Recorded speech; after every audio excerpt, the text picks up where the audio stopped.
One of the most important topics in production and operations management is forecasting. Forecasting.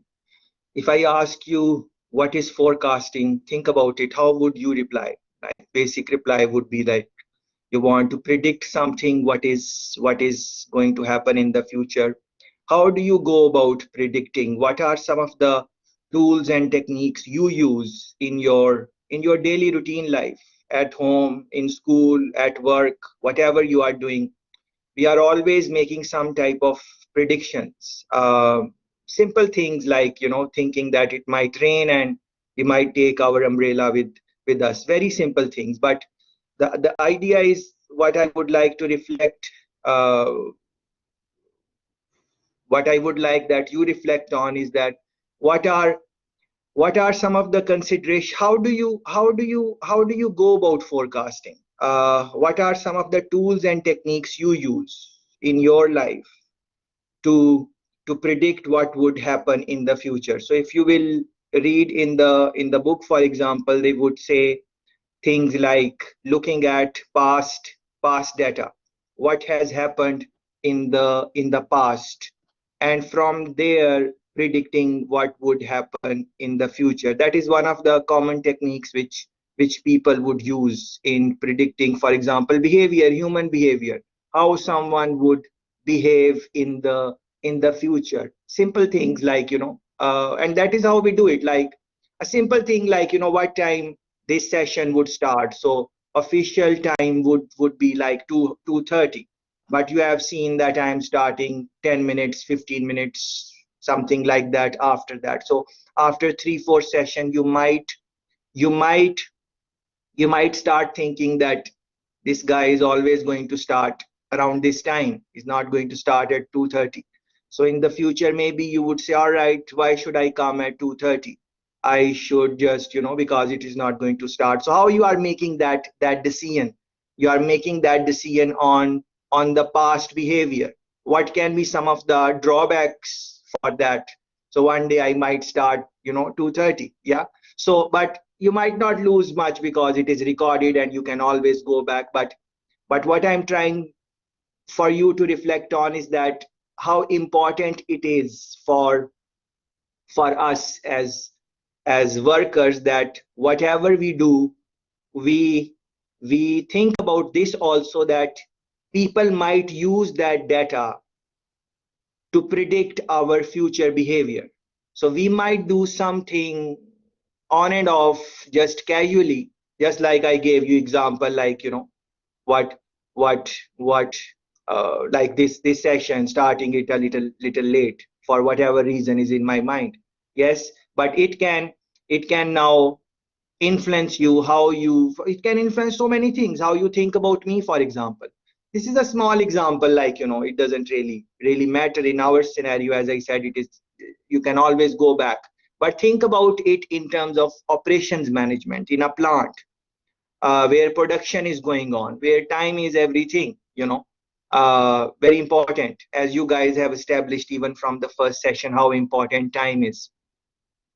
And you linked it with profit and, business efficiency and all of that. I don't want to repeat that, but please think about this, that how important we don't think about this that way. We take it very casually, our behaviors.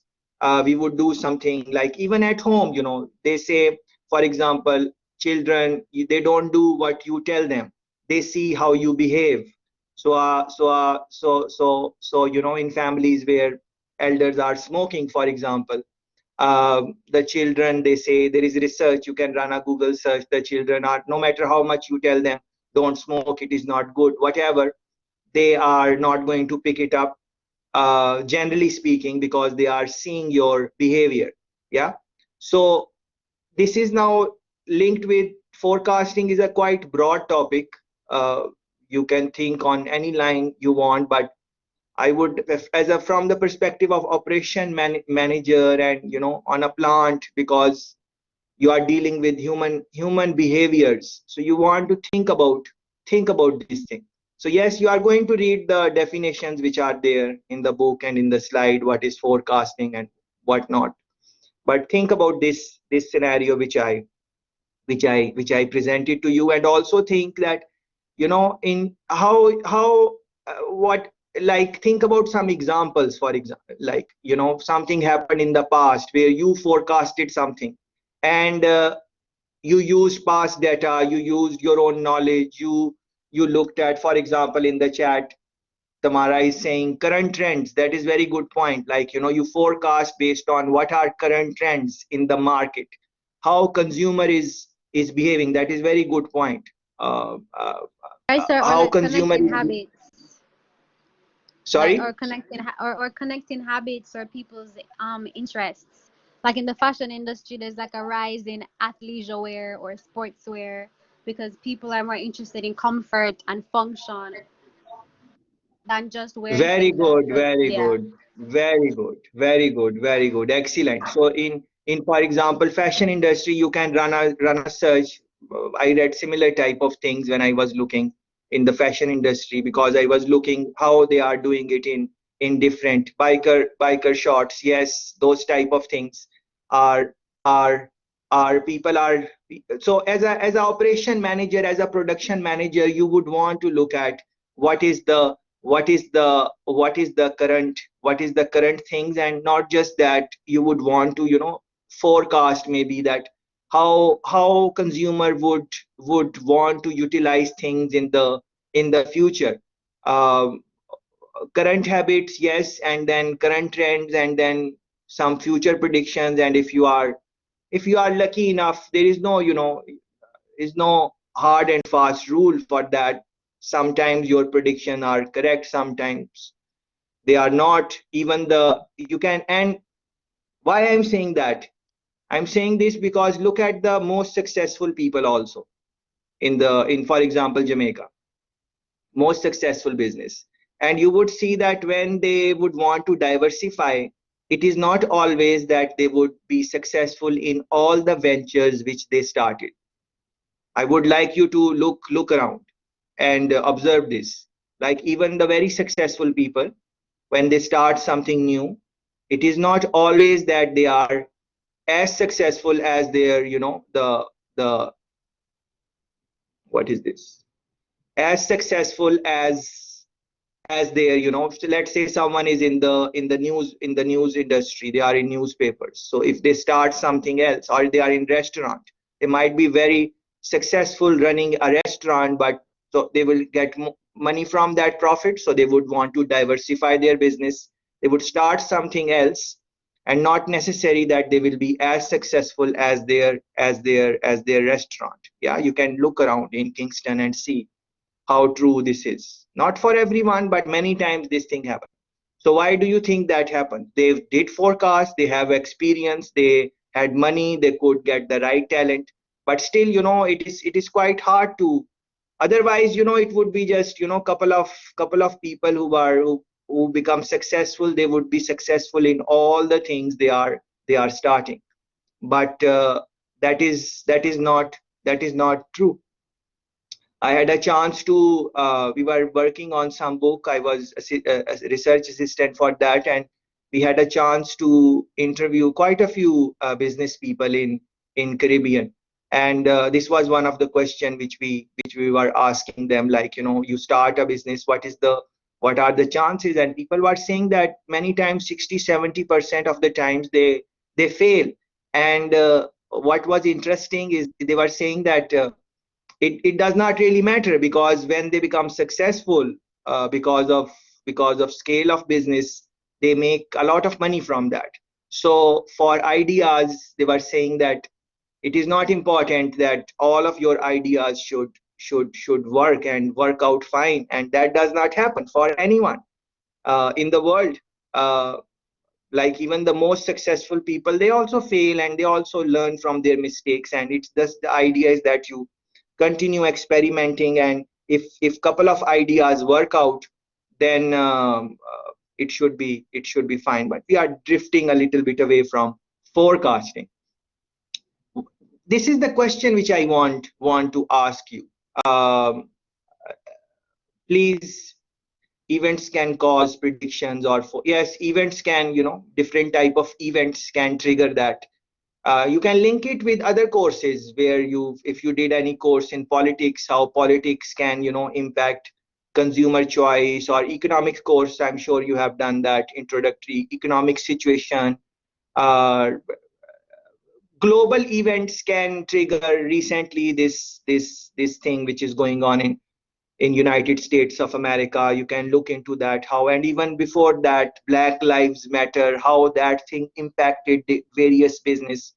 Corona, of course, but that impacted all over the world. So that is a one-off type of situation. Well, not one-off, but those type of events happen like maybe in a century or something like that. But outside of that, you can think about this point which Terry is saying.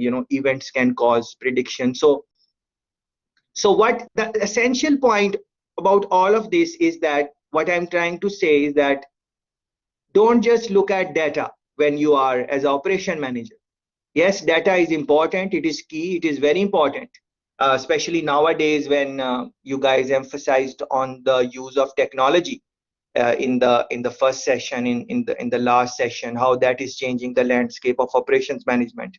Definitely, that is true. So all of that is, is data is fueling that. Very important in almost all industry.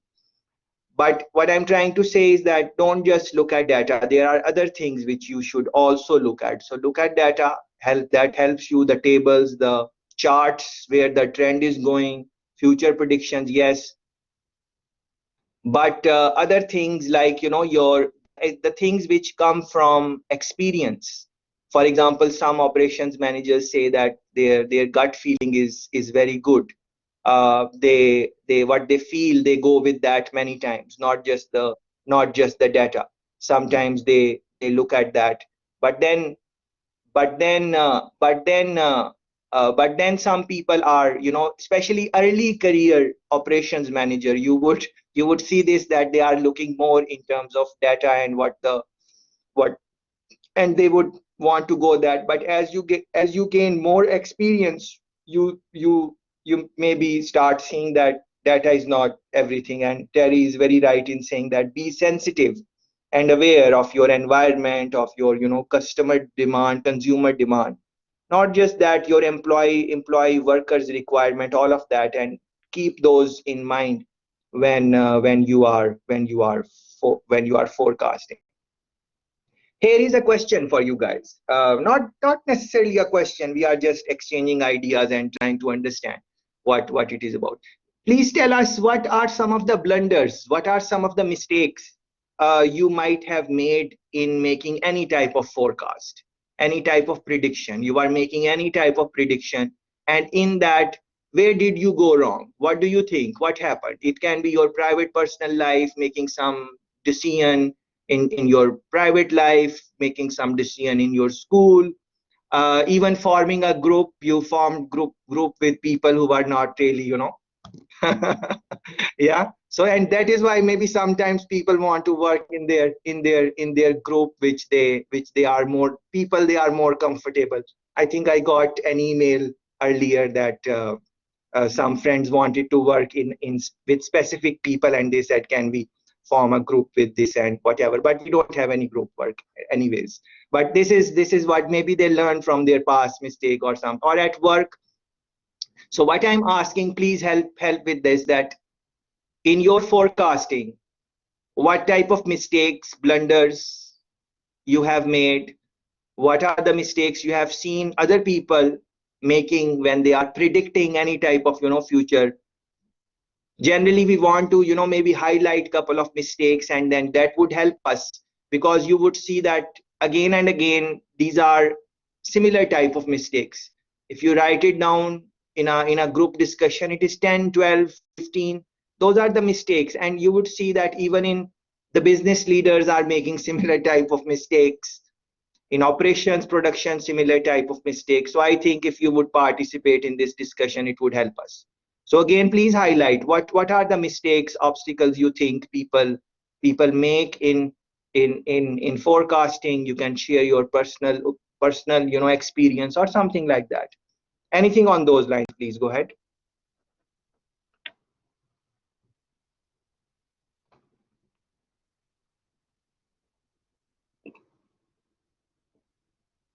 Sir, lack of a contingency plan or plan B. Okay, can give any example of that? Like maybe you were involved in this situation where you did not had a plan B, or you saw someone else who had who was. If some example can be given, maybe that would be nice for us to reflect on what really happened.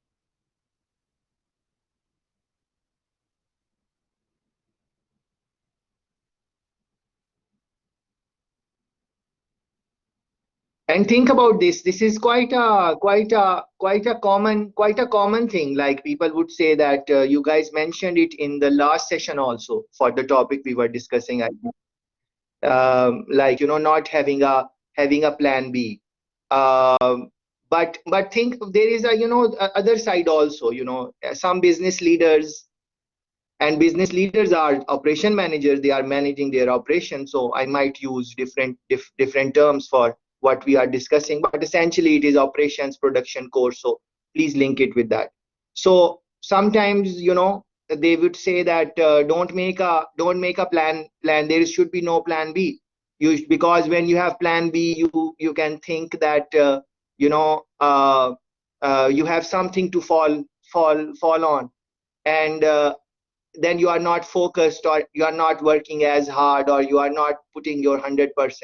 So if you have just one direction, then you are putting all your effort in that, and then because you are so determined, then the chances of your success goes on. There is another, this point of view is also there, but I'm not trying to contest what Tamara is saying. Of course, having some options is good, but I'm just sharing what I read otherwise. Yes, Sims, go ahead, please. Well, one mistake we can make while forecasting is the sample size we choose to research might be a lot similar than we anticipated. Very good. Very good. Very good. Good point. Good point. And this you would numbers, where numbers are included in the research. Let's say, let me give you some example. Like a business is trying to go in some other country. They took some type of sampling, and then the sampling is not done correctly. Then it can have many disadvantages to that. For example, in international business management, we go through one example where Procter and Gamble, one of billion-dollar business in the world, they wanted to go in India, and they had this problem with the sampling. Wrong sampling was selected. But on the other hand, there is a science behind this. Very good predictions can be made if the sampling is done correctly on a very small sample size also. So it is not necessary that when the sample size is small, it won't predict. So it is quite an interesting point which Sim has made, and we have seen it in polls also, like predicting which government is going to come. Their sampling size is quite small. Still, they are able to predict very interesting things from that. Yes, not always. Sometimes they are wrong, but there are some people who can predict. But if you read they have if when they are wrong, they have made some type of mistake, and one of the mistake Sims has said about sampling size. So yes, that is again very relevant. What else? What mistakes you have seen people make when they are doing forecasting? What mistakes they make? It's a simple, very simple. You don't even have to read the book or anything, just from your observation. What goes wrong in forecasting? If we understand that, then at least we would try our best not to make those mistakes. Yes, Terry, you wanted to say something, please? Um, you had mentioned earlier about not having a plan B. There was a young man that I knew some time ago, just as he got married and planning, with his, he was weak from his, and because of what he had in him, he was able to bounce back basically on his skills. quickly, that to help him to push forward. Where they not having a plan B now, where you mentioned was is like us now doing our studies and not swerving, just remaining focused. Yeah, just Yeah. to carry out what we originally started.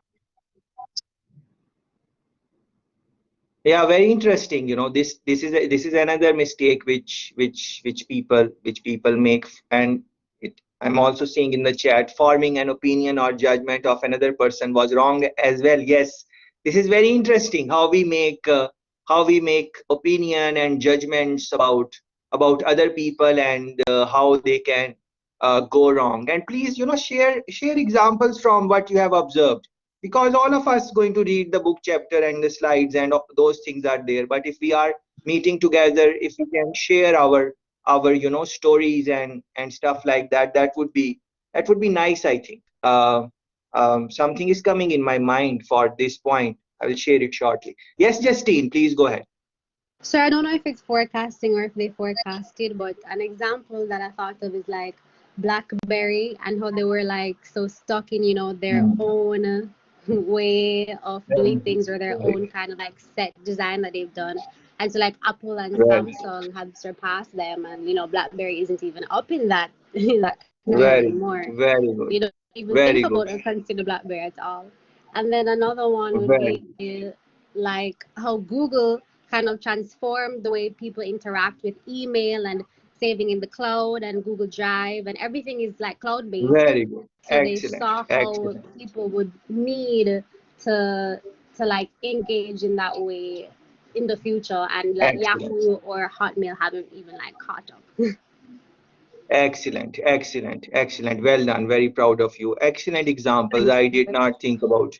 I did not think about both of them, and they are very relevant for this. We are very thankful. And I would like to say this, that like, as an operation manager, you might get a lot of experience over a period of time, and you would know a lot of things very good, and you would want to make decisions yourself. But look at this, the power of discussion.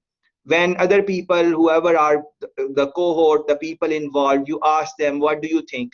And many times, they are going to say the things which maybe you did not think about those. It is not necessary you did not know them. Maybe you knew them, but you did not think about those. So these type of discussions are very useful when you are in that type of job. You should encourage this type of asking people what do they think, and then you can decide what points you want to take and what points you don't want to take. But if you have this type of mentality that I know everything, and if I ask other people, or if I would say that, like I said, that Justine, I did not think about those points. Sometimes people think that, oh, other people are going to look down on you, and they would say, oh, these are simple points. Why the person could think about it? But my experience is not that. I think that it becomes the type of connection, especially on a plant, when you appreciate other people. It brings that good vibe there. So I think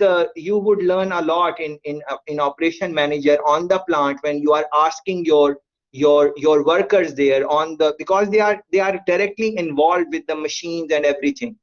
So if you can listen to their points, that would be very nice. Anyways, coming back to BlackBerry, I think that is wonderful example to discuss for forecasting, because this is exactly what happened, and we have seen in Jamaica. We saw years ago that BlackBerry was the thing. Everyone wanted to, get BlackBerry. If you don't have BlackBerry, you are you are basically nobody. Everyone wanted BlackBerry, and there are nice billboards all over the island, and very good business they were doing. And it is not, yes, what is your BBM pin? Yes, this was everyone was talking about this. And it was not just here. You would see top executives, if you are listening to their interviews, or everyone was carrying internationally BlackBerry. But what happened? Where are they now? They are still in business. They are not like 100% out, but they could not really forecast that, wow, how the industry is going to change and what is going to happen. And they could not. They just thought that this thing, whatever they have, this is going to stay and the hype is going to stay and people are just going to continue with this.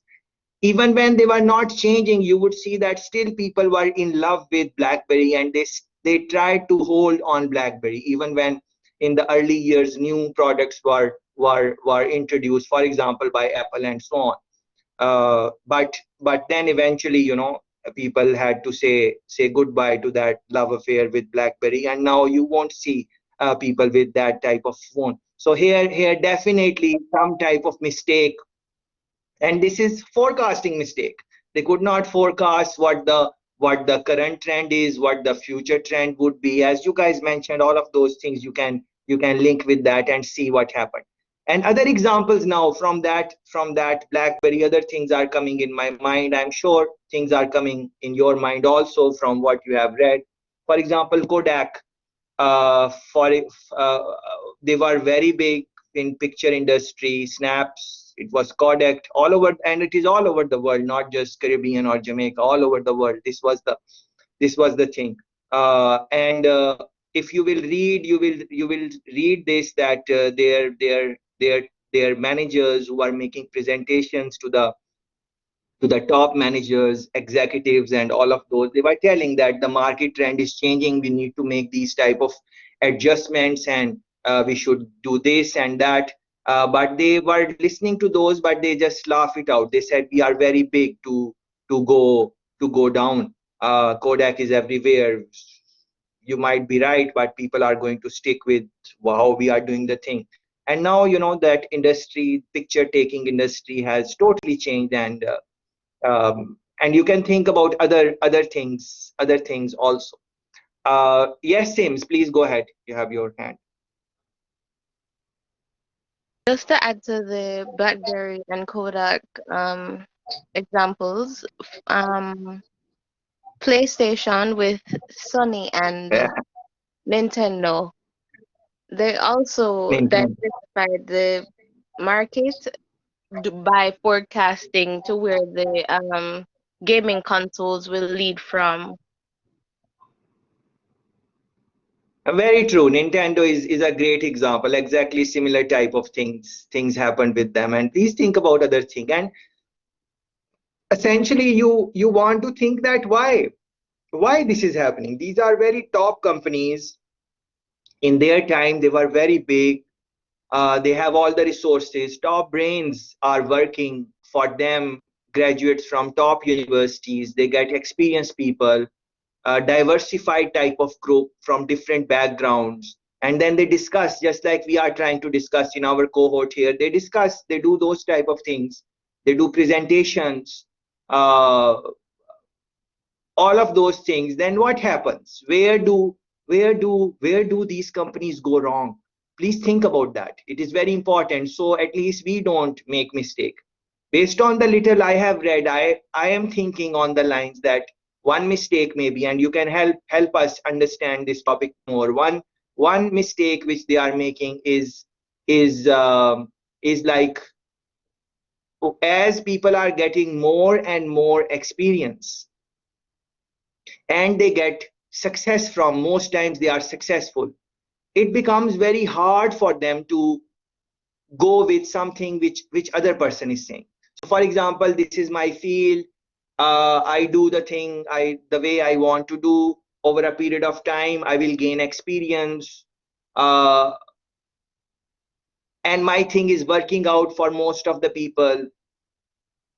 And then eventually there would some time would come that I would just, even if some good idea is presented to me, if it does not sync with me, personally speaking, I would say never mind.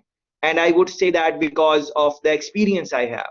So on one side, experience is very good, but it can also backfire. So we should be mindful of that as we are gaining more experience in our work. Like this humbleness and this, the down to earth type of thing. Uh, a story is coming in my mind which I'm going to share with you shortly about humbleness. But let's go to Terry again. Yes, Terry. Yes, sir.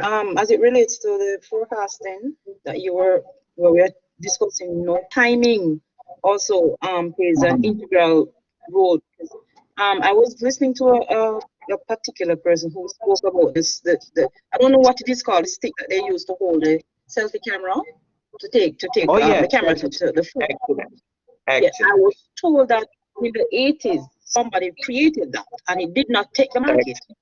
It didn't. Excellent. And then, his thing went down. Nobody paid it any man. And then further down, now that it is in the market, it takes off.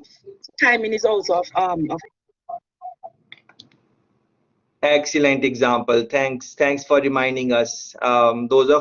Those of us who maybe don't know, please run this Google search, selfie stick, and go on a Wikipedia page. And on Wikipedia, you will see the dates. And you can use other source also if you don't like Wikipedia, but that information is reliable. You are just trying to see when it was used. It was initially introduced. So you will see that it was introduced way back, but no one really cared. And if you will read more on this, you would see that uh, in the earlier culture, just like 30 years ago or something like that, if someone is taking their own picture, like, it would not really make sense. People would take their own picture just for passport and those type of things. The idea of picture in the earlier culture was that you want to take it with group of people, so other peoples are involved in that. So but that thing changed as people went more into themselves, and maybe isolation is not the right word, but maybe the self love or something like that, like, so they started taking their own pictures from that, as the so this is very interesting, cultural, and this is across the globe, people's. And because you can just imagine 30 years, 40 years ago, do you think that if someone is taking their own picture, how would people look at that person? Like, why are you taking that? Is mentally you are okay? And you think about this nowadays, we take our pictures, and it is fine. I take it myself, you guys take it. That is what we're doing. But psychological speaking, if you listen to the talks of some psychiatrists and psychologists, and uh, what they are saying about this, you would be quite maybe disturbed if you go in deep, that they don't think that it is a good thing to do for mind, especially when we are posting our selfies in social media and looking for validation from other people. I was looking at some papers where they were talking about mental health of younger girls, uh, who are forming their identity. And we know the body goes through different different, what should I say, different stages and validation and all of those things. Oh, it's in boys also, but the study I read, they were looking at girls. So they were saying that they post a selfie, and then they have to wait to see how many likes they are getting from their, like, their beauty or their whatever is validated or not. So all of these things are linked, how the society is changing, and from this we can forecast maybe how the society would change. Like games, for example, you guys mentioned Nintendo, PlayStation, and all of that. So this is like more and more games are like inside house more now. Maybe 30, 40 years ago this was not the case. People would go outside and play. Yes, in certain communities this is still happening, but generally speaking, it is because of how cell phone has transformed our lives. People are playing games and all of those things on that. So you can think about all of that. Yes, I want to go to that point which our friend made about Google also, Justine. So that was, again, you should think about that, like email, uh, simple email, how Google is changing all of that, how they are, as Justine was explaining, how they are including other features in, for example, in mailing, Gmail, and it is also in Hotmail also they are doing similar type of things. But Google is, I think, a more interesting example, because because of the way the layout, their mail, the Gmail account, and how other things are linked. For example, Drive and so many other things are linked. We don't even use those things, and they can be very productive in our work if we require those type of tools. So that again, very good, very good, very good example. You guys mentioned something about humbleness. Or maybe I was talking about humbleness, like, you gain more and more experience, but you should think of this characteristic of being humble, because then maybe you would not make as many mistakes because of your humbleness, and thinking that maybe you can still learn from other people. uh, um, especially as they are talking about new generation people who are born in 2010, let's say, who are like 11-year-old now, 10. How are they thinking? It is very hard for us to really understand if we don't have younger people in our home or something like that, 10-year-old. How did they grow up? The way we grew up is going to be quite different than how they are growing up. So how are they going to consume different products, different services? If we want to be good operation manager, engaging with that type of cohort ourselves also. And research can be done also. You can employ some consultancy who will do research for you, but yourself also, if you can engage with those type of people, it would be very nice. I think I mentioned to you that one of my first internship was with Jamaica Broilers. So from there, I observed something. One day I was there on the plant, just roaming around outside, seeing what is where and what is happening. It's quite a big plant. They still have, of course. So um, a guy comes in his there are those open type of trucks which are open from the back. He comes in that. It's a regular Toyota truck. So he comes in and he just parks it there, and he comes out. I did not know who was he. And he comes out, he start greeting people with names, taking names. Edward, how are you doing? Tracy, how are you? People who are around, in the. It was not a parking area. It was like bay where where loading of the products is done. Those bays where trucks back and the loading is done. That type of area. And taking names and even asking them, you are on day off. Where? How was it? Your how is your child? Taking the name of the child and that type of. So that it took my attention. I said that I started thinking, who is this guy? Like how he remembers the names and everything, and this can be quite challenging. And why I was thinking, because they asked me to memorize the codes for the products, and there are quite a few products, and memorizing the codes, I was finding it difficult, that how I'm going to memorize that. But that kind of trigger, I thought maybe he has some technique to memorize, whatever. So I was looking what he's doing, and he was casual, nothing bossy about him, very regular type of guy. At most, I thought that maybe he's the manager of the shift, maybe this shift. It was like noon, so, and I think the maybe new guy came for the new shift. Maybe that is all. But later on, I learned that he's the top guy himself. He's the owner of the company.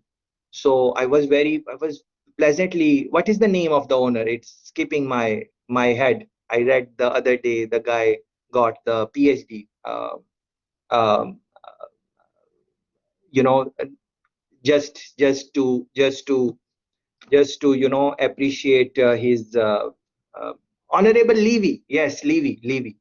Yes. So that was quite interesting for me to see that in my internship, that you might be very good in whatever you do, but how important these type of things can become, and how then your workers are going to help you in various type of maybe discussions, or maybe they find some current trend or something new happening, and they would come and give you their opinion, and from there your forecasting ability would improve, and overall your business idea is going to improve.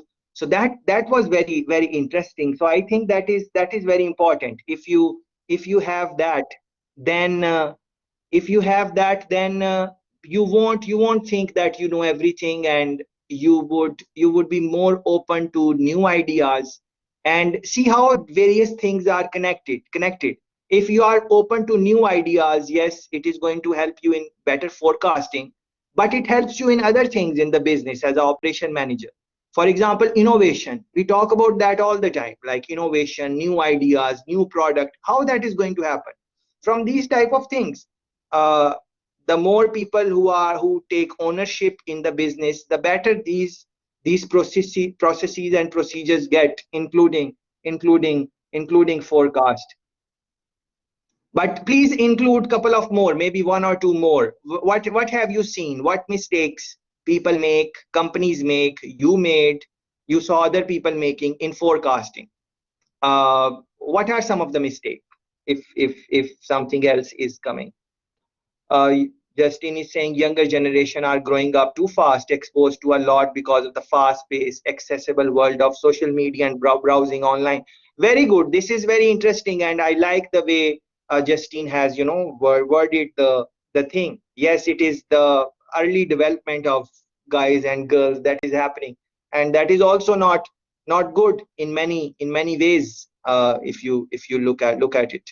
I was speaking to a 4-year-old who wants her own YouTube channel already, which is great, but still so many online dangers and risks are there that could affect them. So being vigilant, and yes, this is again, so this is, look at this. This is very interesting idea which Justine is saying. 4-year-old wants YouTube channel. So now from this, you can forecast a business which is bent to do well. From only this point, we can now forecast a business model which is bent to do well. What is that? These companies who are in IT, they can create some safety mechanisms or something like that for younger people. What are the guidelines? How to protect them from all of these things where this comment of Justine is going towards. So that business is bent to do well. Same thing like TikTok and all of that. And Terry saying the more you interact with others, you learn more, and then new ideas are formed. Beautiful, beautiful point, Terry. And this is exactly what I am trying to emphasize on. But I'm trying to say that yes, reading the book chapter in forecasting, that is very important. You should do that. Looking at the PowerPoints and all of those things, you should do that. You will have to do that to pass your midterm exam, multiple choice, all of that, and to gain the score which you want. Yes, that is important. But more important here is that you take this similar type of conversation which we started wherever you are going. So you go to your workplace, people who are writing some type of reports for future trend, you ask them just this simple question. Just ask them, what are some of the mistakes our business, our company is making in terms of forecasting, and how we could have minimized that, how to mitigate that thing, how we can minimize the forecasting error, where are we going wrong.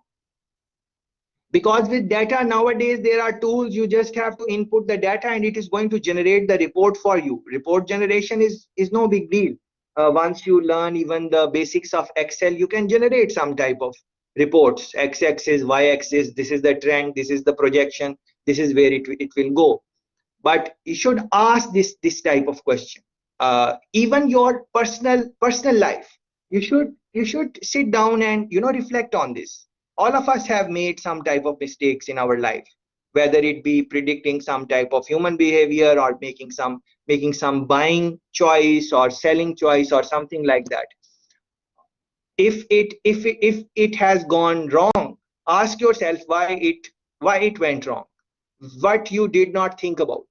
Make a journal or some pointers that I should have done this, I should have done that.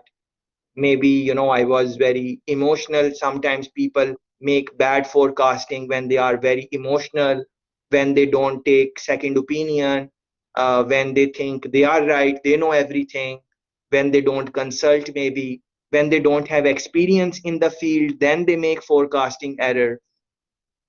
When they don't think that, when they start thinking that this will happen, when they are too certain that this will happen, if I do this, this will happen. When they have this type of mentality, then there is a big chance.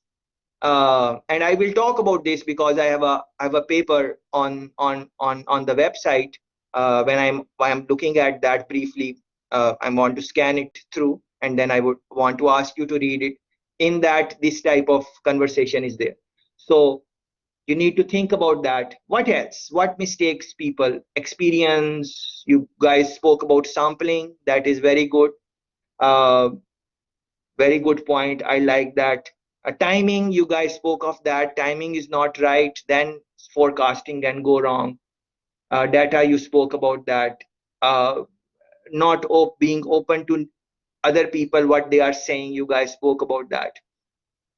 If there any other thing you is coming to your mind, some experience or something, you can think about that. Just think about any mistake you made in life and reflect on that, uh, and from there you analyze that you are forecasting, predicting something to happen, why that thing did not happen exactly, what went wrong there. uh, this point is not generally in the book, but I've not seen it in the when I read the chapters. So, but some organizations have this religious point of uh, uh, point of view, religion. Uh, so, for example, this thing which I gave you.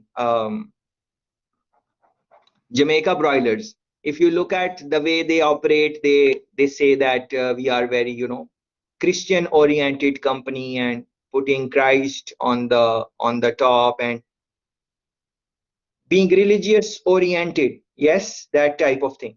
They have that thing also, like prayers and those type of things.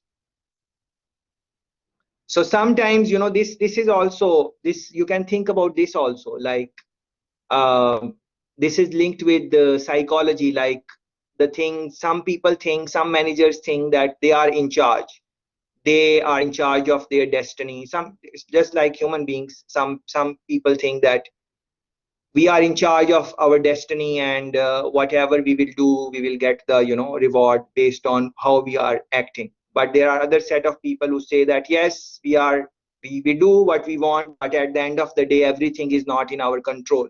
Yes. So from that mindset, some organizations, after doing all the calculations, everything, they would want to pray and ask for guidance, and whatever is the supreme power based on our different faiths. Yeah. We would want to look into that also. So that is also, you can think about that also as operation manager. Some operation manager, you will see that also. In that also, they would give some weightage to this aspect, prayers, spirituality, and all of that. Interesting points to think about. Researching and assessing the exact industry, that is very important. So this point where Justine is saying researching and assessing the exact industry, yeah, this is giving me some pointers to think of, to talk about. For example, when you are asking some consultancy to forecast for for your industry, what do you think, what is important? So if you are in airline industry, the people who are going to forecast, do they have to be from similar industry, or is it possible that they can come from different industries? Yeah. So as one friend was talking about sampling and those, I would say that anyone who has good knowledge of sampling and how to collect data and how to go about forecasting, they should be able to do. But having a good understanding of that particular industry is equally important, because let's say, a person has years and years of experience in, let's say, restaurant industry. If they are forecasting for the restaurant, the chances are that they would be able to do it in a maybe better way, because they are familiar with how the industry has progressed over the period of time. However, there is another viewpoint which says that, as you will read the literature, you will know what that viewpoint is, but I can tell you briefly. The other viewpoint is that you bring people from other industries also in forecasting. For example, you are forecasting in the restaurant business, you bring someone from, maybe tourism, one from some government body, something like that. So what they are saying is that if you have multiple people coming from different industries, their viewpoint would be different because of their background, because of the mistakes and blunders they would have made in the earlier forecasting. So they would help you in fine tune your forecasting. So both pointers are there. Now it depends on, the operation manager, what they think, and uh, how they want to do. But essentially, again, I want to repeat this line because I think that is at least important to me. You can think what is important to you. I think that don't just look at data, look at other things. As we discussed, data is important, but many times data do not look into many other things which you learn by talking with people, in conducting interviews. And as you know already from your, the prerequisite of this course is, I think, quantitative methods. So from there, that, the data collection, it's not just numbers. It is also interviews. It is also the written part, the verbal part that is also linked into that. So Justine is saying, look into the chat now. Like, my family was in business for food restaurant, but it was a go to restaurant when takeouts rose and people did not need to go to restaurant as much since their delivery or ordering online, etc. So yes, you have seen that many fast food in Jamaica who were not doing delivery before, they have started doing delivery. I went to Tasty the other day in Ligny, and outside they had this board which said that you can order online. Just call us on this number and we will deliver your food. Tasty. So I don't know, maybe they had it always, but I was not aware of that. I always thought that you have to go there, and they did not have this delivery. But now I saw that they have this delivery board. And for other fast food also, they are doing this. Same is saying determinants that drive the market will change. For example, COVID-19 came and changed the trajectory of many businesses. Yes. So sometimes, as some friend was saying, some events will trigger the situation, in some situation in the business, and then your forecasting can go wrong. And it is not just COVID-19. Even before that, we have seen in let's try to talk about some example, because I think that would be better. For example, hurricane time, hurricane come, there is some prediction that some hurricane will come, and it is not really actually coming, or it will change it, but we think it might come, and we go to shops and we just buy everything and whatever we need. And in that time you would see that, and I know this because I had conversation with some operation managers of these supermarkets. So one of them told me that in that time, what we do is that the things which are sometimes, sometimes the things are kind of very close to expiry, or in some markets they are like kind of expired, so they would put those things in the front of the shelves, and because people are in a rush, they would not see it, and they would just take it. So sometimes they do that, they do that also. So that was interesting point for me as operation manager of course it is not a nice thing to do, and you don't want to do it, but uh, businesses have to do those type of things. So please think on these lines. I encourage you to reflect in your own life where you have tried to predict something and it did not go well, and then ask yourself why it did not go well. Same way, you must have predicted some things which went the way you predicted. So then again ask yourself that what did you do right. Same thing, wherever you are working, ask the concerned people who are in the forecasting predictions. It is in every business is doing some type of prediction. So even small things like, they are predicting how many workers we should have in a restaurant, as Justine is giving restaurant example, so we can talk on that. How many workers we need in the morning shift, how many workers we need in the afternoon, how many we need in the evening, how many we need in the night. All of that is prediction. They are not 100% sure, but based on the experience, the restaurant manager says that we need more staff in these hours, certain hours, because maybe more people would come, or certain holidays, people plan for that. Also, it would be good to, and let me conclude this point which I am trying to make. So in your business, uh, wherever you are, ask the people how do they go about predicting, forecasting. Ask them these type of questions. For example, is how important is data? So in different industry it's different. So ask them, do you think data is important? Yes, they will. Of course data is important, they are going to say. You ask them what else is important, what the other things should be taken into care of. Ask them about the mistakes in forecasting. I think that is the best way to really understand forecasting, because you will learn the tools and techniques. That is not hard, but once you have all the input, then as operation manager you would be deciding something. So what I want you to really reflect on, that learn from other people mistake, and try to see that you don't make that mistake. Most importantly, the mistake your business has made, try to understand why they made that mistake.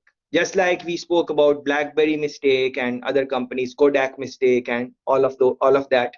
So wherever you work, ask them, when you made the mistake, what really happened, uh, what went wrong, uh, why we could not pick up the thing. That would be good for us to really go deep. And if you are not working or something like that, on YouTube is wonderful tool. Go on YouTube and look into the leaders you like. Run the search, forecasting mistake, or any product which they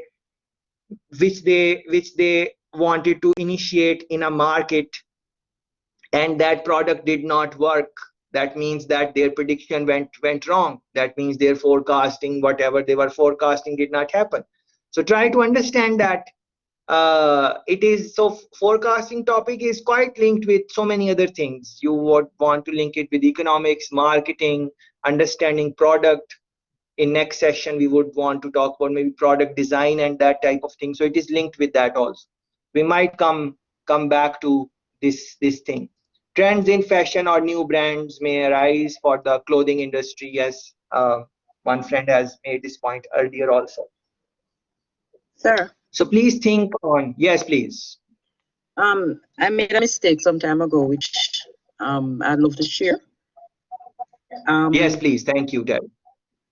What happened is that it was about exams, and we were given a couple of days to to the exam was open for a couple of days, so I procrastinated in saying yes. Okay, so I have the time to do this exam. So we got the pointers that we should use to do the study, like a frame. So I stood and I stayed there and I studied up until the very day that the exam would have been closed. Right? It was a written exam. And I forecasted that, yes, once I've gotten all of my information together, I'll be wowing this exam. And yes, and I did in terms of getting information. But sir, guess what happened? When I tap into the exam, I realized that it had point A and point B, and it had a lot of typing to do. Believe that was a no-no for me, because by the time I was through typing like question 1 and question 2, there were other questions that needed to be typed. Me having the information in my mind and not putting it on the exam portal was a no-no. So I made a mistake there. So that my forecasting was pretty. Very, very good. Thanks for this, Terry. And all of us can relate with that. We are like procrastinating, including myself. I also, in some activities which I'm not really, maybe interested in, I will say I will do it tomorrow, that type of thing. So this is very good example, and all of us can relate with what Terry is saying. So this is kind of a reminder that why do we do that sometimes, delaying, for example, to prepare for exam.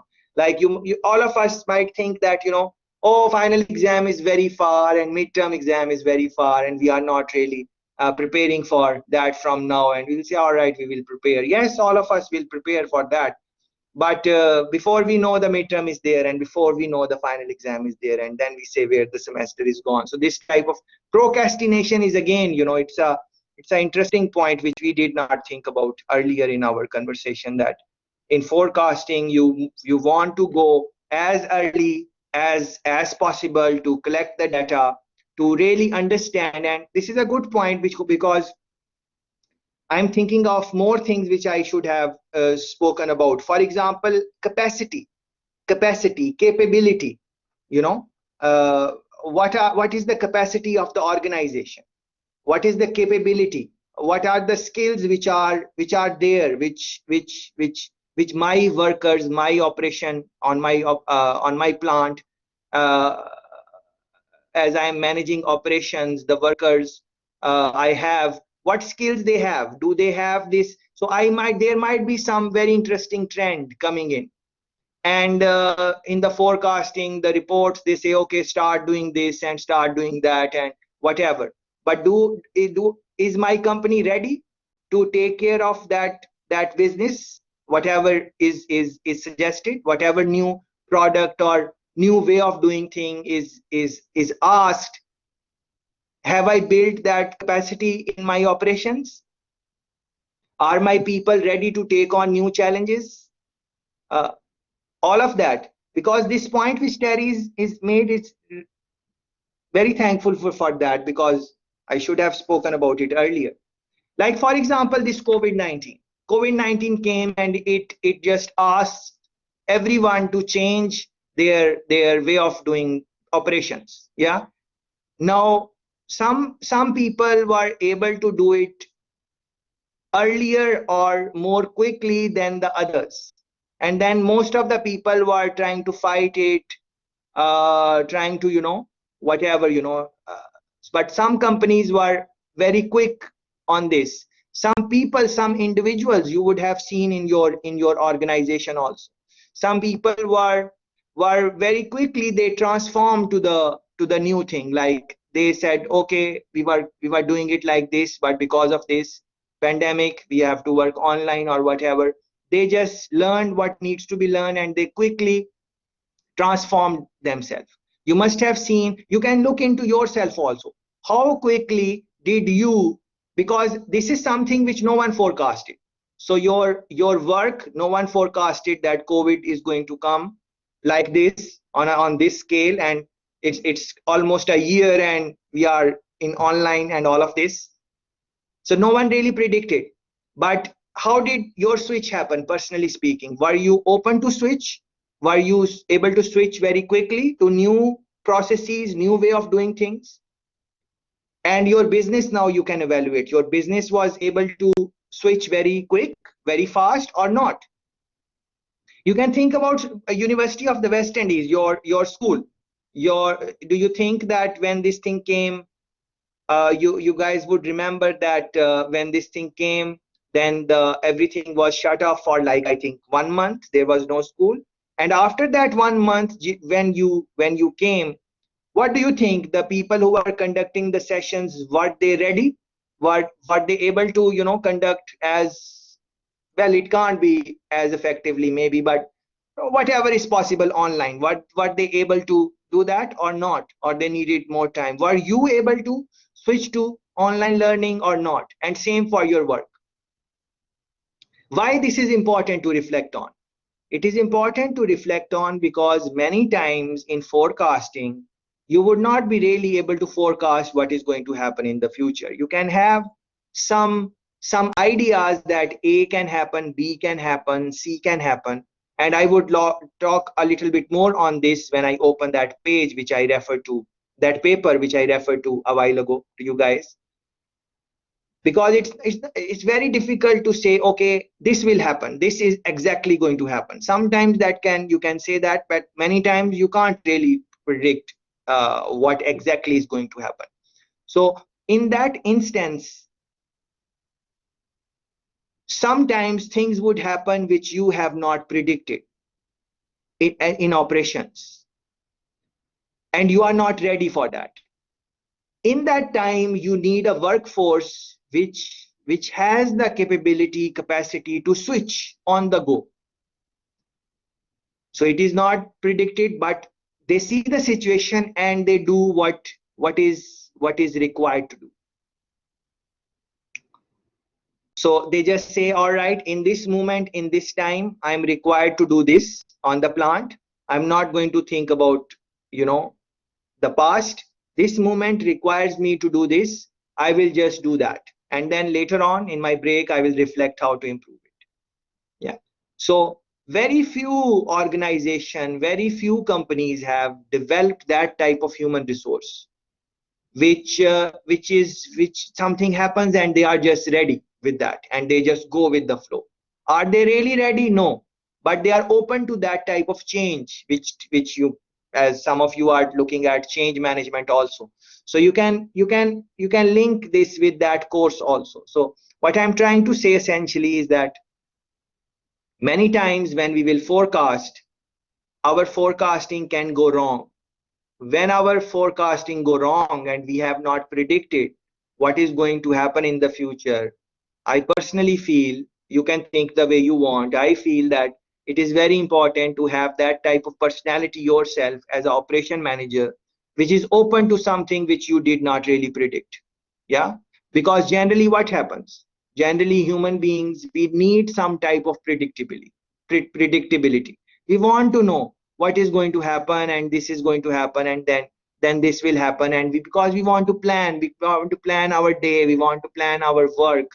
Anything which comes out of the context and suddenly something happens, generally speaking, people get a little annoyed. They say, oh, I don't want to do this, or this you should have told me before, or whatever.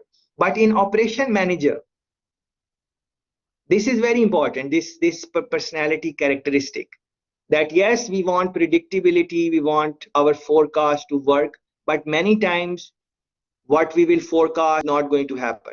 In those type of situations, how to keep calm and how to go through that situation, I think that is very important. Again, this pointer is also, I did not read it in the book when I was looking, so thanks Terry for the point you made, and that made me think about this. So these are some things which you should reflect on. Let's look at some of the slides, and if there is anything I want to talk about from there, we can talk, and then some clips or something, we can look into that. But if there is some example or something you want to add to the discussion, I think that would be nice.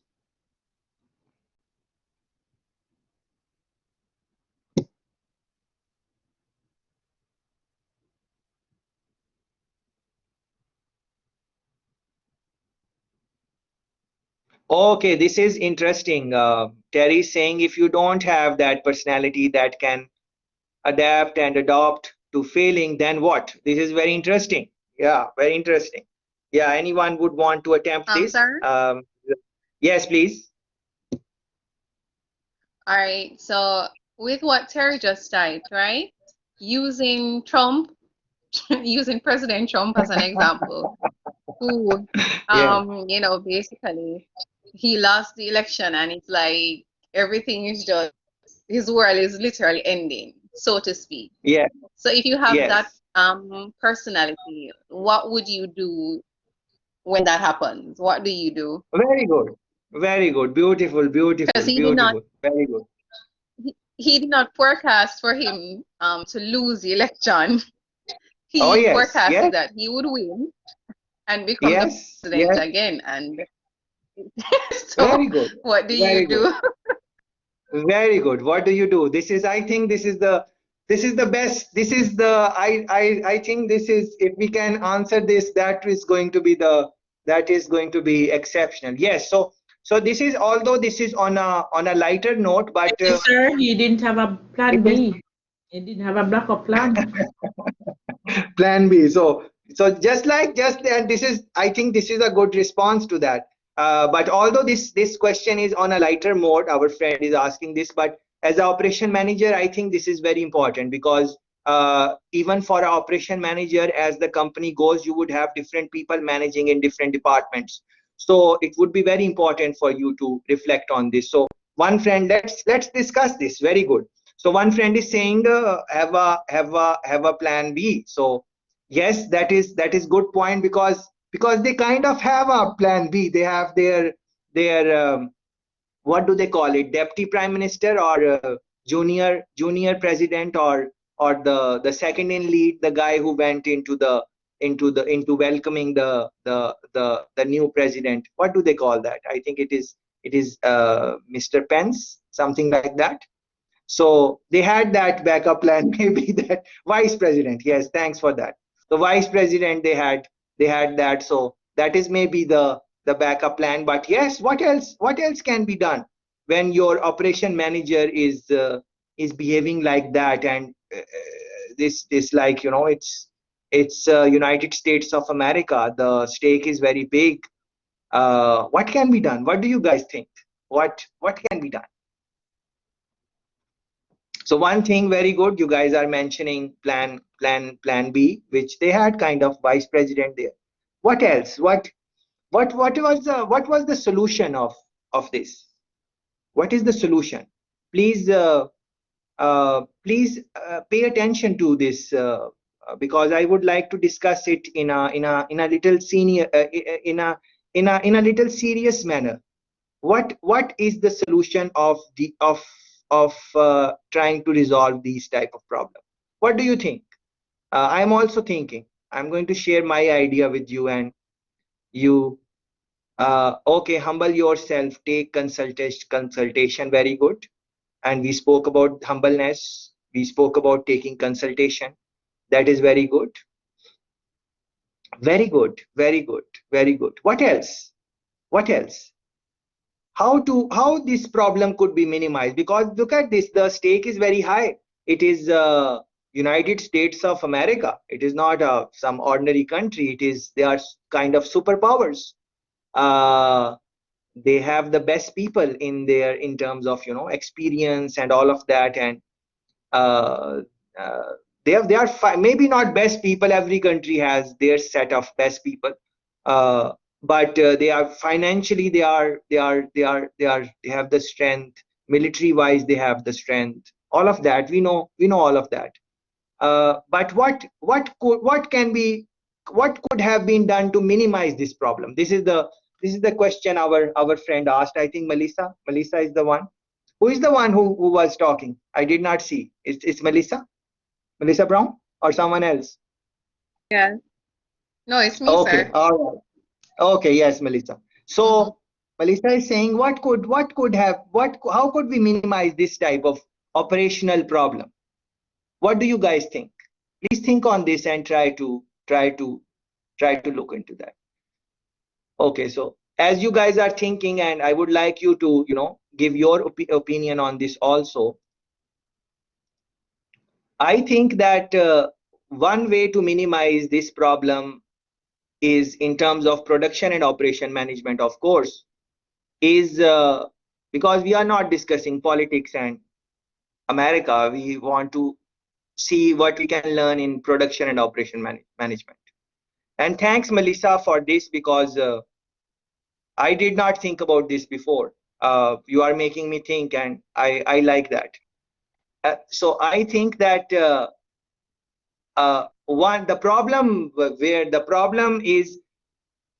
problem was made when he was selected, not now. So this is the after effect of the problem. So the problem came when the day he was elected and selected as that job, as the president of one of the, if you want to call China also one of the emerging superpowers, you can do that also, because they are big also. But essentially, people generally have consensus that as we speak, United States of America is the world superpower. So when they were doing the uh, hiring of the president, they should have thought about this. And by they we don't just mean the people in the country, because people are going to vote on different criteria. When the Republicans and Congress, the parties, when they select who are the people who should contest for this job, they maybe did not foresee these type of things, which they should have, because this is kind of human resource problem, which we see in our organization. People come for a job. How do we select them? Based on how they are responding in the interviews. uh, Many times we know that people lie in interviews. They will say, oh, I will do this, and they portray their best feet forward. But it is a big skill in operation manager to really see beneath the surface, really be good in selecting the right talent for the right job, their personality, what they can do, and all of those things. So you can see how many things are involved in this, because if you select the wrong type of operation manager, once they are in charge, it can create some problems for you based on their personality. Honorable Trump is just an example, but we have seen in our businesses, wherever we have worked, that a bad operation manager, how they can make the environment very toxic. They are, of course, not going to go to the extent of Honorable Trump, and that portfolio is different. But we have seen that operation manager, bad personality, bad decision making, and how they impact us if they were leading us. On the other hand, an operation manager who is, for example, considerate, who is humble, who is down to earth, who is fair, and all of those things, how they can help us or make us more interested in our job. So if you ask me, I think the problem is with the hiring human resource in this question, which Melissa is maybe posing to us on a lighter note, but important question. And then the agencies, the Secret Service, FBI, other type of agencies, because they are also involved in these type of things to some extent. Maybe in the future, they never had this experience before in their democracy. They never thought that this would happen, but this thing happened. So in the future, going forward, they might want to make some legislations and learn from this experience, whatever happened in their country, because what we were seeing on screen, the things which they were showing happening in their offices, political offices in the capital, we would see those type of things in a third world country. We did not expect those type of things happening in United States. So they need to now do some maybe legislation, learn from this mistake, so it cannot happen next time. That is the best they can do. For now, the damage has been done. I was reading some papers. They are saying that the damage which this has done to United States, it is kind of irreversible. However, I don't think that way. The way I think is, I don't, as operation manager, I don't think anything is irreversible. Yes, the damage is huge, but there are some steps which they can take to ensure that they can reverse this situation, ensuring that it does not happen in the future. So from this, again, human resource, I think as operation manager, human resource, very important, the type of people you select for the job. And the things which you have posted there, like, plan B, vice president, that is, I think, one point. And Terry saying, as you will notice now, the now president is remaining confident and ensuring his people that they will get through this. Yes, very good, Terry. So in this type of situation, a good leader, this is a good leader trait. Thanks for this point, Terry. Very good point. A good leader, they don't transfer their worry, their fears to their people, because they want to keep the environment positive. What they do is make people hopeful.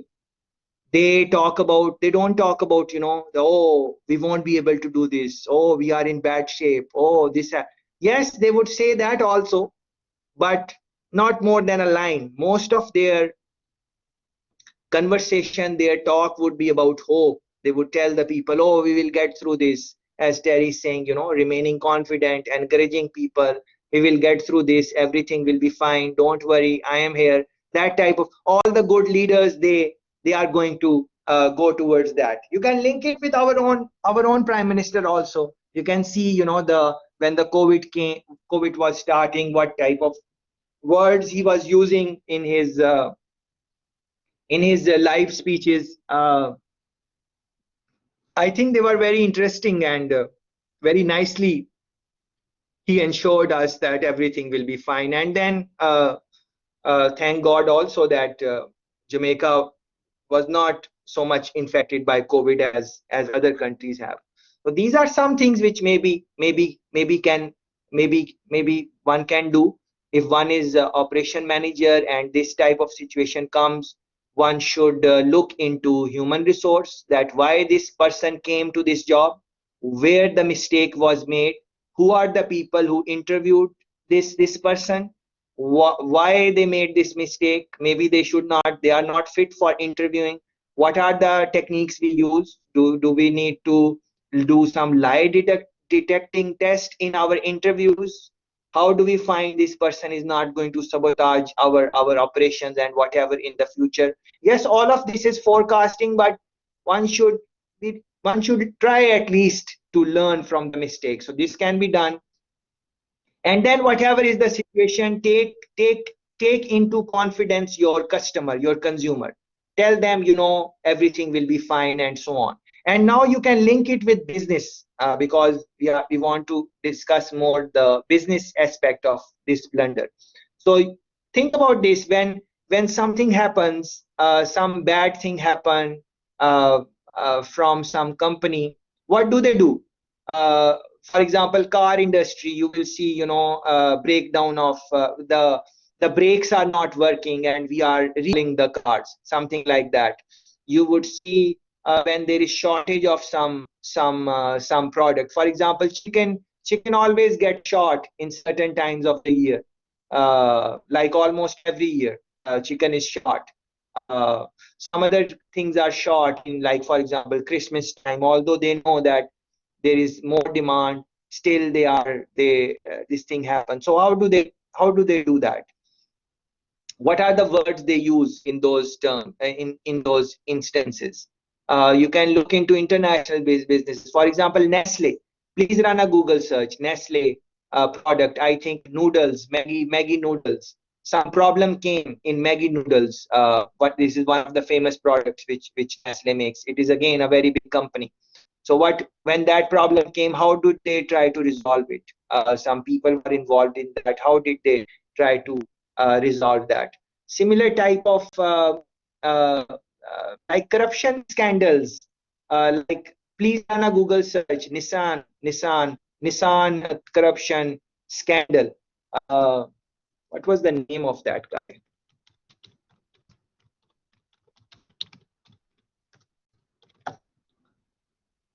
Carlos Ghosn, Nissan boss scandal. So I just ran a Google search, Nissan scandal. You can do that and see your scandal, and a lot of corruption, and Nissan is a very big automotive company in the world. It's an international business, and these type of things happen every now and then. People in top jobs, they would be involved in some type of corruption or kickbacks or some other thing. Locally also, you can run some search and see what has been happening. By locally, I mean in the Caribbean region. So these are some of the things which maybe can be done. Any other thing which you think can be done? Like is saying also, I think a performance appraisal is important to analyze how effective or efficient that person for the role. Yes, very good. And that is some technique which is common in operation management. There are some, evaluations.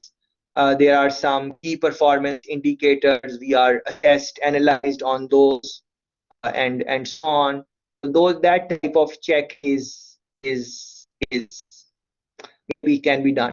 Going back to Honorable Trump, maybe people think that this the way we elect government, like democracy, where people come and vote, maybe that system is flawed, because when you are asking for everyone to vote, then people are different. Sometimes people, like in our country, there are some communities where people would vote wherever the Don man is saying, wherever whoever is leading that community, whoever is the boss there, they would say that just vote there, and they will vote. And this is not just in Jamaica; it is across the world. More in developing countries than developed countries. So these type of things, one can think that maybe that is not the best way to elect a leader. Maybe selected people should vote who have that understanding, knowledge, and because the general person does not really know who should be the leader. So that can be done, maybe in at least in operations management context. So in our plant, in operation manager, when we are in a plant, we should not do the voting then. Like we have 10, 20, 30 workers, so we should not decide anything on by voting, anything major. Yes, if it is a simple thing like we are having a party, where should we order our pizza from? Should we order it from Domino's, or should we order from Pizza Hut? Yes, we can do the voting on that. All workers can vote, and whoever wins, we will order from that. Yes, we can do that. But anything major, we should not do a voting. I think that is one thing which I would want you to reflect on as operation manager on your plant. For minor thing, you can do the voting of workers, but for anything major, don't do voting, because if you vote, then you would have to do the thing which majority is asking for, and you might not necessarily want to do that. So if you are going to do vote, there should be selected people who you think understand the situation, and who have that wisdom, and who have that education and experience, and who have those things. Then you vote that. So in operation setting, maybe we can learn that. Terry is saying, while you are learning all you can about being operation manager, take the time to listen and learn about people and just be yourself. Okay, all right. Good point to reflect on. So yes, thanks for that question in lighter mode. I'm sure we we learned a couple of things from that. All right. Let me go through what is some of the things maybe on the slide, and then don't just stick to slides. You have to read the chapter and do the activities, of course, which I asked you to do. Um, Talking with people, trying to understand what are the mistakes people make in forecasting and how to minimize those mistakes. All of that you should be doing. What is forecasting? Uh, I think you can think about this. And forecasting is, it's in any aspect of the business. Forecast in terms of how many how much human resource you would need, in terms of raw material, in terms of future supplies, various issues in supply chain management. Forecasting is quite useful topic or area of discussion in generally in business, and more so in operations management. You should appreciate that there are different time horizons for forecasting, like some are immediate, some are medium, long run, short run. This slide is maybe not 100% correct, because in different industries, medium and short run is different. So in some industries, maybe 3 months is 3 months, 6 months is short range, depending on the industry. So as one friend was talking, or they wrote in the chat, that be mindful of the things which are happening in the industry. So you should read by how to be mindful about how to learn about that. There are many reports, magazines which are published in every industry. So for example, construction industry, they would have their magazines, their reports in the region. Some are very famous. You should be reading those. uh, there are some government agencies which would be linked with construction, for example. So you should be looking at that. You should be looking at the budget of the country, where the country is thinking to invest more in the coming year. That is what budget is. That in the budget, the government allocates certain resources in terms of finance to certain sectors, education, health, whatever it is. So in your industry, you want to know how much percentage of the money government has, they are putting in the sector of your interest. That shows that if that sector is important for your country or not. So that helps you understand many things, and so on. But essentially, I'm trying to say is that this short range, medium range, long range. Yes, for MCQs, for our exam purposes, you might want to keep this in mind, but in reality, practicality of the thing, it can be quite different. Now, for example, this one, product life cycle. Uh, when you are forecasting, you should be keeping this in mind also. This is one famous picture which you will look or should have already looked in your marketing basic course. Very easy to understand. So you want to essentially need to know your situation, where you are in terms of industry, in terms of your product, in terms of your capacity to deal with challenges. All of that you need to be mindful of. Different type of forecasts: economic forecast, technology forecast, demand forecast, human resource forecast. Uh, that is just like the name is saying, technological forecast. You are trying to predict the human behavior in terms of technology and other things in that, as you can see in the slide also. In the chat, I think some friends were talking about, one friend mentioned a 4-year-old trying to create a YouTube account. This shows us that how famous and how popular this YouTube is. What would be the next thing YouTube is working on? Yes, YouTube is there. The They have their TVs, they have live streaming, they have video uploads, yes. But what would be the next thing YouTube would be doing for themselves? So if you run some Google search, listen to their chief interviews, chief's interview, you will learn that what are the things they want to do in that. So that helps you. That is part of forecasting if you are doing technological forecast.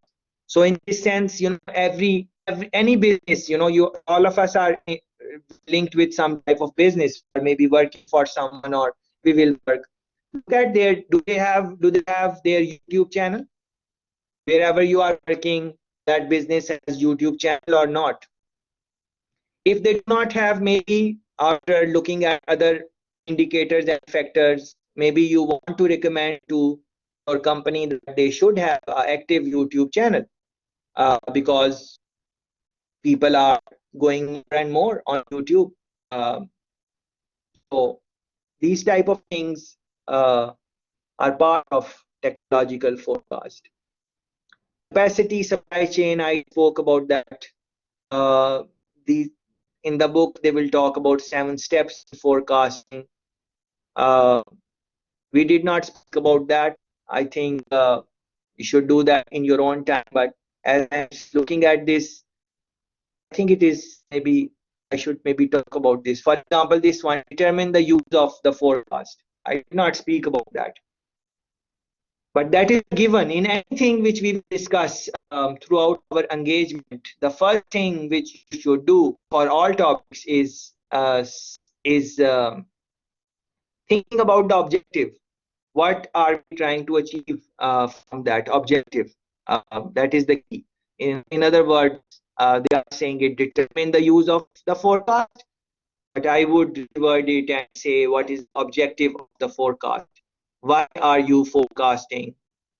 Whatever you are forecasting, where you are going to use it, that needs to be kept in mind. Other things are fine, you can look into that.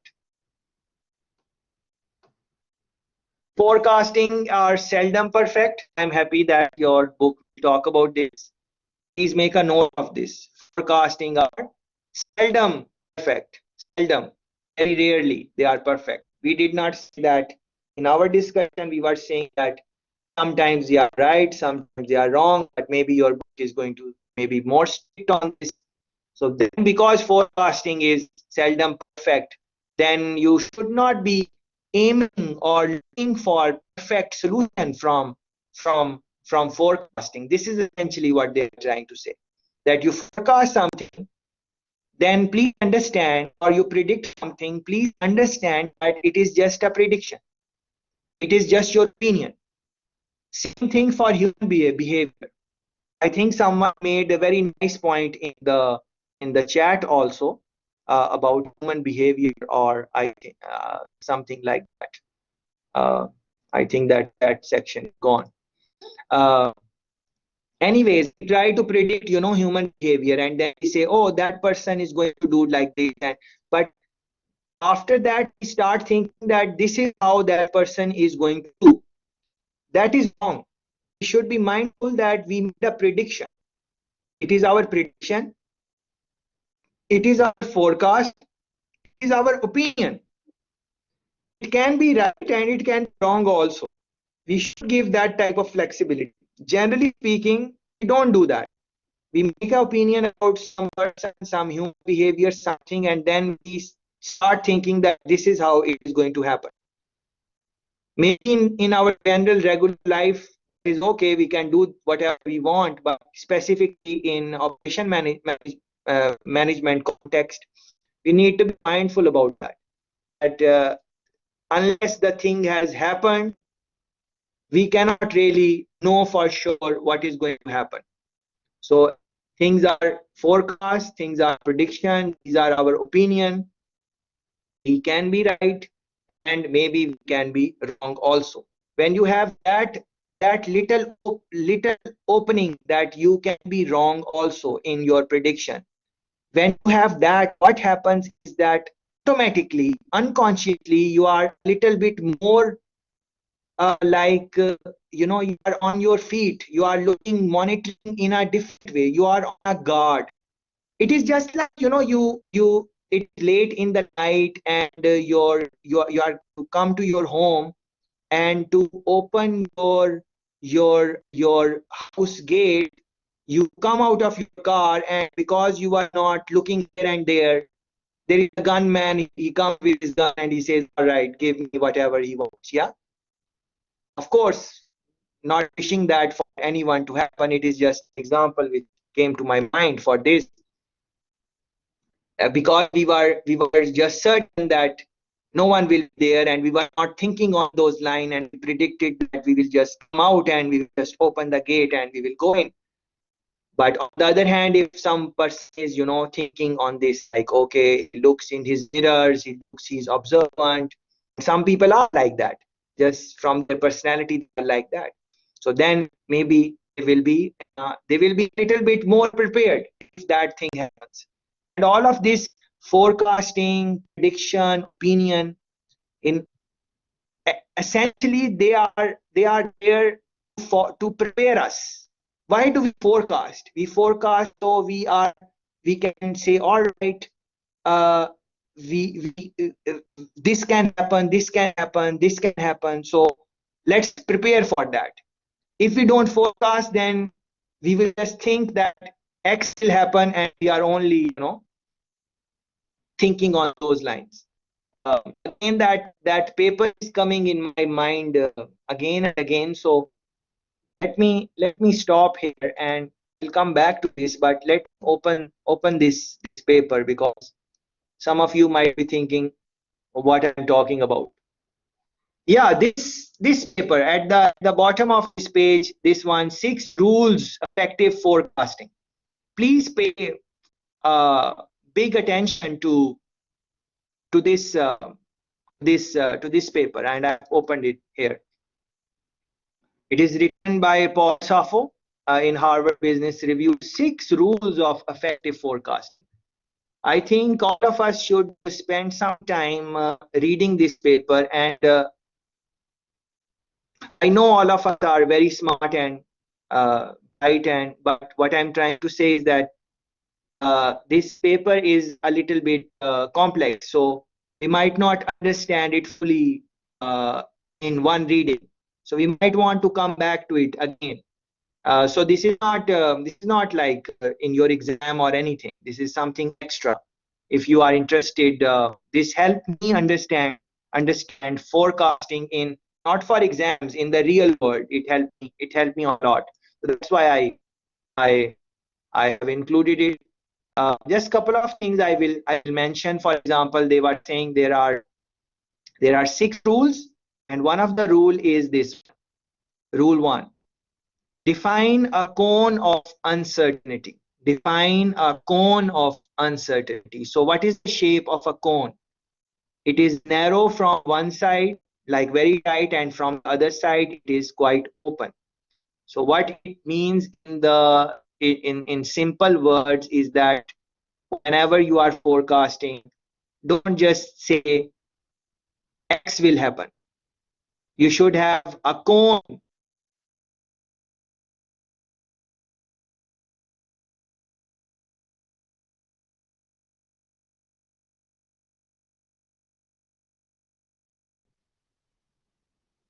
For example, yes, the internet had a problem. So for example, you would say there should be a cone of uncertainty. For example, you should not say X will happen. You should have it in a cone. In other words, you should say X can happen, and you should say Y can happen, and Z can happen, and D can happen, and you have different options.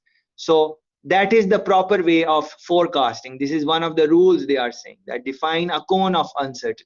Let's look at a cone. So for example, if this is a shape of a cone, then they are saying that this can happen, this can happen, people go towards this, people can go towards this and this. So don't be very certain. This is, in other words, this is what they are maybe talking about. This is only one thing. For example, this one, rule number 3: embrace the things that don't fit. Embrace the things that do not fit in your forecasting, like other people's opinion, what are the things which are maybe you are not considering in the first place. You should look for those things also, and then they elaborate and link it with S curve. So maybe you should scan through this also. This one I really love. This one, rule number 4: hold strong opinions weakly. And in my forecasting, whenever I have used this rule or this technique, it has always paid me off without any exception. So please consider this when you are forecasting. Hold strong opinions weakly. And when you will do this, you will learn that it is very hard, because any opinion we have, because it is our opinion, it is dear to us, and we like things to happen in that way. We like to know that whatever we thought is what happened. We like to know that our opinion mattered. If and you guys validate that, of course I'm going to like it, because you guys validated my opinion. You also thought that my opinion was correct. Same for you guys. If you guys give some opinion, I say good, very good opinion, I like that, you will like that also. So that is how human beings are. So this is for any opinion. What about those opinions which are very strong and which are ingrained in our personalities? Like opinions, if you look in your personality, you will find out that there are some opinions which you hold, but they are part of your personality.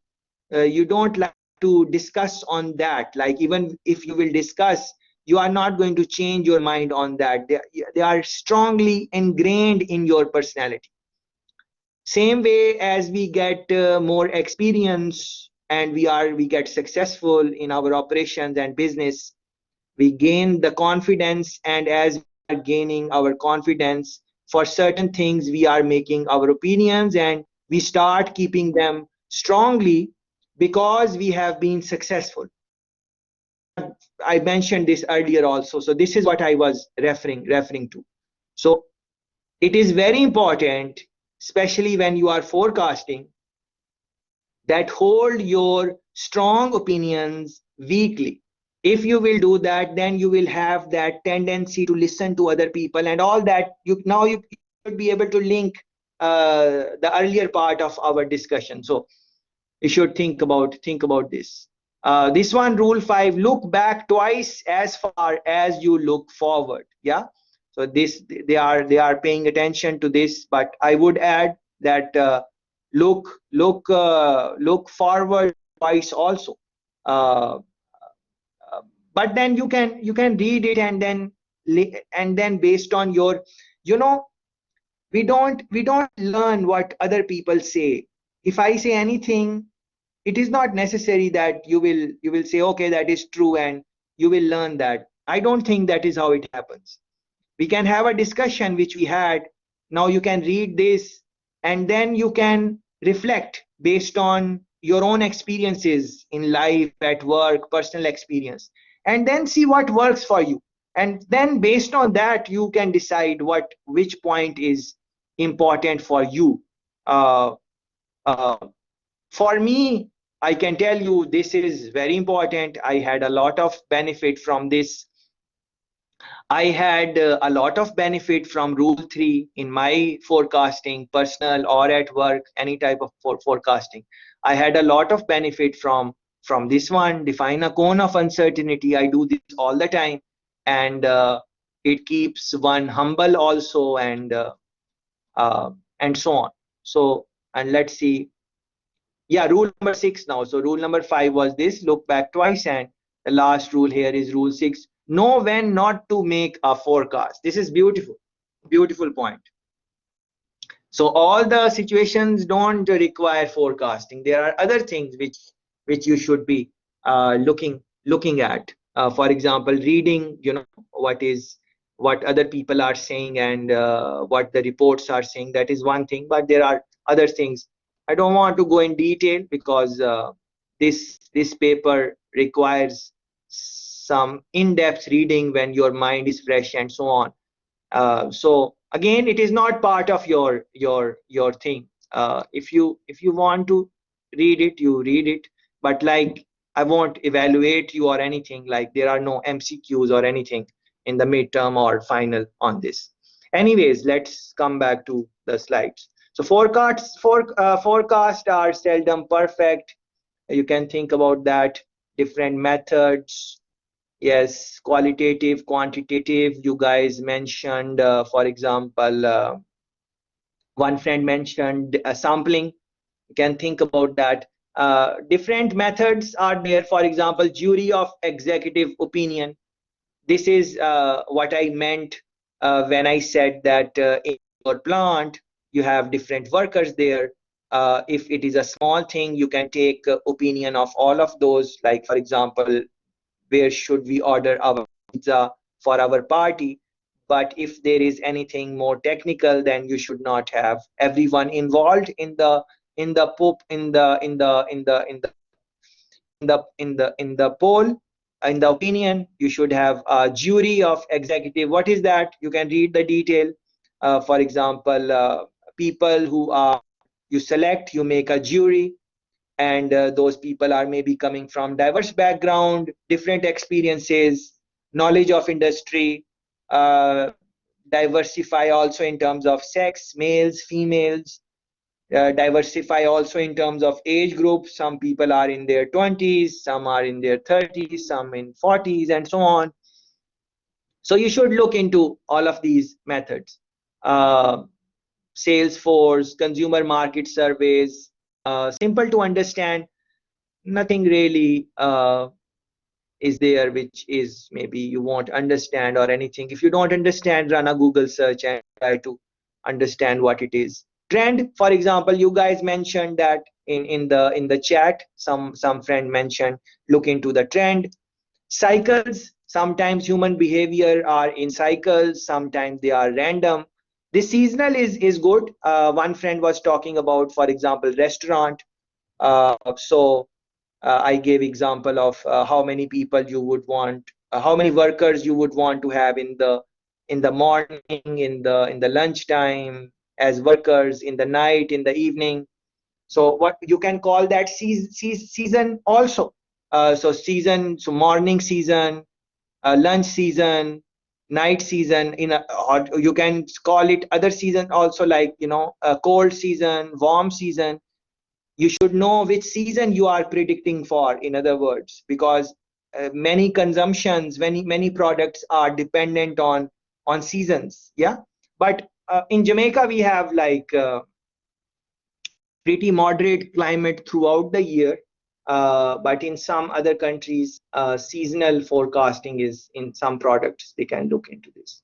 These type of charts you can think about. The blue line shows the trend. Then these peaks are showing, for example, seasonal peaks. Something happen in that season, and then the demand go up. For example, in Christmas, there are certain products which people buy more. People gifts. So then the shops would have more products for December. So many times they would start planning for Christmas season from a year before and something like that. I think I have something on the website also, like distribution. You can look into Amazon. You can look into these links. But I would want you to run your own search and try to find, like, you can.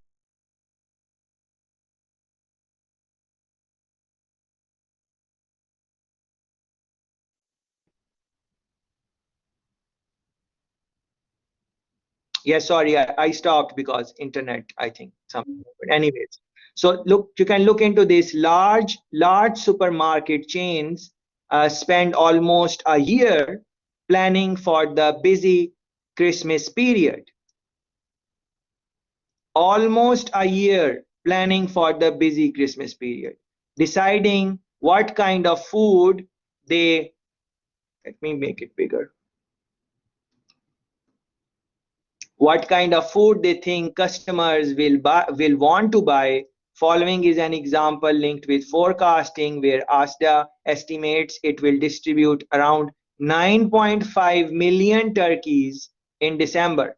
Yeah, because people want to consume this. Yes, and earlier I gave you the, I'm sure you must have seen that the distribution or the supply from Caribbean broilers and Jamaica broilers, they are the major ones in chicken. There are others also, but they have the bigger market share. So they always, almost always, every year they say chicken is less, and we are unable to meet the market demand of chicken and so on in certain periods. I hope you have noticed that also. The change director of logistics shows us around one of their biggest depots and explains how they calculate how much food they will need for each store. So the link is there. If this is not working, the link is not working, you can just run a Google search on ESDA, December sales, Christmas sales, how do they plan, listen to their interviews and so on, and you will enjoy that. I really enjoyed this, that these big companies, they start planning a year before. Like now we are in January, but there are companies who are preparing for Christmas season from now. Yes, so it's very interesting. Anyways, let's come back. So trend, seasons, cycle, some things work in cycle, and then there are some forecasts which are random, you can't really predict. And here I would want to remind you guys about that point which we made. Like, you can't really predict every time. So it is very important to have that type of personality where if you are unable to predict something and something just come up, some random thing just come up, then you should be able to deal with that, at least in that moment, thinking that this is what needs to be done right now, so I'm not going to just get distracted. I will just do what is required in this moment. That type of thinking. These you must have seen in your introduction, in your prerequisite, like, you know, correlation, different type of correlations and stuff like that. Positive, negative correlation, no correlation at all. You cannot find any relation between two variables X and Y. You can think about that. Service, restaurant, we spoke about that. Unusual events, yeah, so COVID-19 would be unusual event. This is a chart, yeah, we can talk about this, like lunchtime from 12 to 1. This is the percentage of sales.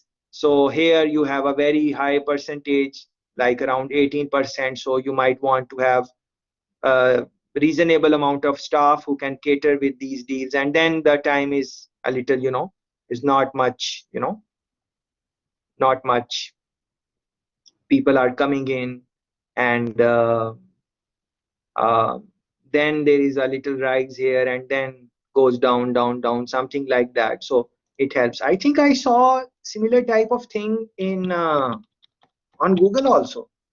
I don't know, what did I see? It was very interesting.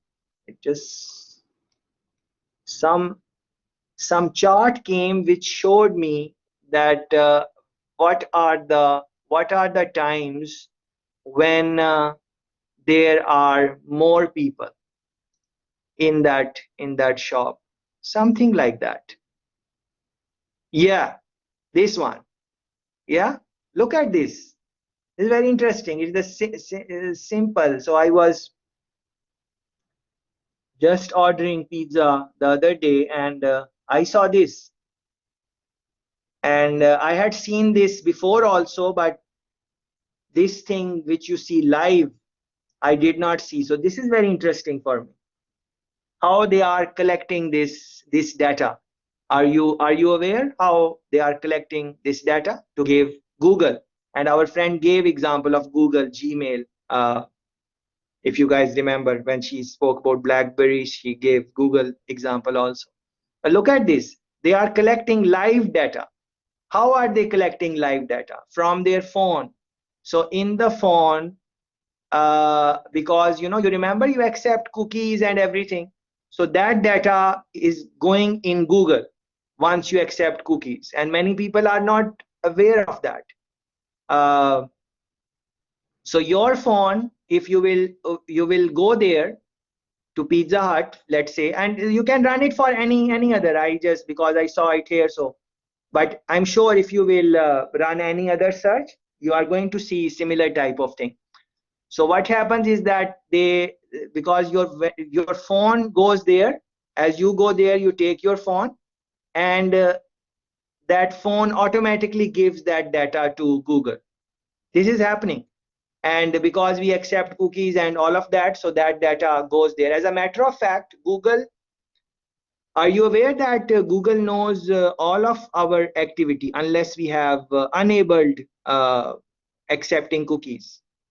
Because we have accepted, because we use social media and stuff like that, many times we have accepted. So they know, like Google knows where I am sitting right now, and they can generate a monthly report, like which are the places I have gone to, all of that, and I would not really know.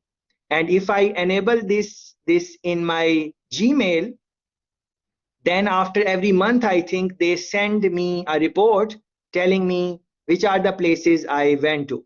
Yeah. So this is very interesting, but it can be very disturbing also for some people, because we don't want them to know where it is. So if you and this is where data protection and all of that also comes in. Yeah. Very interesting terrain. Anyways, with this, I would like to